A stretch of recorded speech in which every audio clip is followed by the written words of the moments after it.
Assalamualaikum warahmatullahi wabarakatuh. Perkenalkan, nama saya Vesa Kaisan Antarianto dari Prodi Informatika kelas H. Di sini saya ingin menjelaskan materi tentang use case diagram. Apa itu use case diagram? Diagram use case merupakan suatu pemodelan yang bisa menggambarkan perilaku atau kebiasaan dari sistem yang ingin dibuat. Maksud dari perilaku sistem di sini adalah tentang aktivitas sistem atau bagaimana kinerja sistem melakukan aksinya, serta bagaimana sistem tersebut beraksi. Melalui aktivitas tersebut, sistem ini direkam dalam use case dan dideskripsikan berupa sistem dan lingkungan, serta hubungan sistem sendiri dengan lingkungan tersebut. Ada berbagai macam bentuk simbol pada use case diagram. Yang pertama ada aktor. Aktor ini bekerja dengan cara mencari himpunan peran yang paling spesifik dari yang pengguna mainkan saat melakukan interaksi dengan use case. Yang kedua ada dependensi. Artinya suatu proses ketika hubungan pada suatu elemen mandiri atau biasa disebut dengan independen yang kemudian mempengaruhi elemen lain yang tidak bergantung pada elemen mandiri tersebut. Yang ketiga ada generalization, artinya hubungan descendant atau objek anak membagikan struktur data dan perilakunya dari objek induk. Sedangkan objek induk ini berarti objek yang berada di atasnya atau biasa disebut ancestor. Yang keempat ada include, berfungsi untuk mengkategorikan use case sumber dengan cara eksplisit. Yang kelima ada extend, berguna untuk mengkategorikan atau menspesifikasikan apabila use case target melakukan perluasan perilaku dari sumber ke suatu titik yang telah diberikan. Selanjutnya ada association, adalah suatu garis yang menghubungkan suatu objek dengan objek yang lainnya. Berikutnya ada sistem, melakukan spesifikasi paket dengan menunjukkan sistem secara terbatas. Selanjutnya ada use case. Use case sendiri ini memiliki bentuk elips, berfungsi sebagai keterangan atas urutan action yang ditampilkan oleh sistem dan menghasilkan aktor lain yang lebih terukur. Selanjutnya ada collaboration. Collaboration ini merupakan berbagai aturan atau elemen yang bekerja guna menyediakan action yang lebih besar dari jumlah elemennya. Dan yang terakhir ada node. Node sendiri adalah elemen fisik yang terdapat ketika aplikasi mulai dijalankan dan menggambarkan suatu daya komputansi. Nah, yang pertama kita mulai dari konsep pemodelan use case. Ada kemiripan antara business use case dan use case. Istilah aktor, use case, relasi, diagram, dan lain-lain. Namun terdapat perbedaan antara keduanya, yaitu use case dalam business menjelaskan apa yang dikerjakan bisnis, sedangkan di dalam diagram menjelaskan apa yang sistem lakukan dalam bisnis.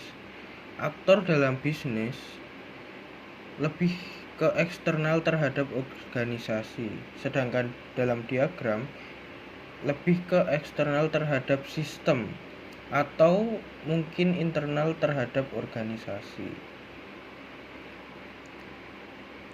Selanjutnya, aktor adalah seorang atau apa saja yang berhubungan dengan sistem yang sedang dibangun. Dalam UML dipresentasikan dengan notasi seperti berikut. Aktor ada 3 tipe. Yang pertama pengguna sistem yang lain dan berhubungan dengan sistem yang dibangun. Yang ketiga adalah waktu.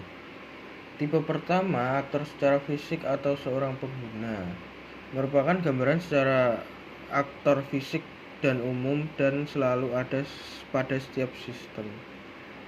Tipe yang kedua adalah sistem yang lain. Misalkan pada sebuah sistem informasi puskesmas memerlukan koneksi dalam aplikasi sistem yang lain, semisal SIM rumah sakit. Maka dalam kasus ini si rumah sakit adalah aktor. Tipe aktor yang ketiga adalah waktu. Dapat menjadi aktor jika seiring berjalan waktu dapat memicu event atau kejadian dalam sistem.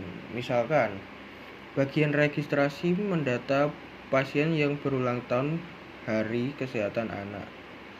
Mungkin pemerintah akan memberikan kesempatan untuk mendapatkan pengobatan secara gratis. Maka sistem secara otomatis menyeleksi pasien secara acak untuk mendapatkan hadiah tersebut. Karena waktu berada di luar kendali kita, maka ia dapat menjadi aktor. Use case. Use case ini adalah bagian fungsionalitas tingkat tinggi yang disediakan oleh sistem. Dengan kata lain, use case menggambarkan bagaimana seseorang menggunakan sistem. Use case dalam UML dinotiskan sebagai berikut. Relationship. Relasi asosiasi digunakan untuk menunjukkan relasi antara aktor dan use case. Ada tiga tipe relasi antara use case: relasi include, extend, dan generalisasi. Relasi asosiasi, relasi antara aktor dan use case, dinotasikan seperti gambar di bawah ini. Arah panah menunjukkan siapa yang mengawali komunikasi, dengan mengecualikan use case dalam relasi include dan relasi extend. Setiap use case harus diinisialisasi oleh aktor. Relasi include memungkinkan satu use case menggunakan fungsionalitas yang disediakan oleh use case lainnya. Relasi extend memungkinkan suatu use case secara opsional menggunakan fungsionalitas yang disediakan oleh use case lainnya. Use case pemeriksaan kesehatan atau saat memerlukan tes laboratorium, tapi pada saat lain tidak, tergantung pada kondisi pasien yang diperiksa. Relasi generalisasi digunakan untuk menunjukkan bahwa beberapa aktor atau use case mempunyai beberapa persamaan, namun ada perbedaan spesifik antara aktor dan use case tersebut. Bisa dilihat pada gambar di samping seperti yang ada di contoh. Yang kedua adalah use case diagram sistem informasi puskesmas. Ini adalah contoh use case diagram dalam sistem informasi puskesmas. Terima kasih. Saya rasa cukup. Saya akhiri. Wassalamualaikum warahmatullahi wabarakatuh.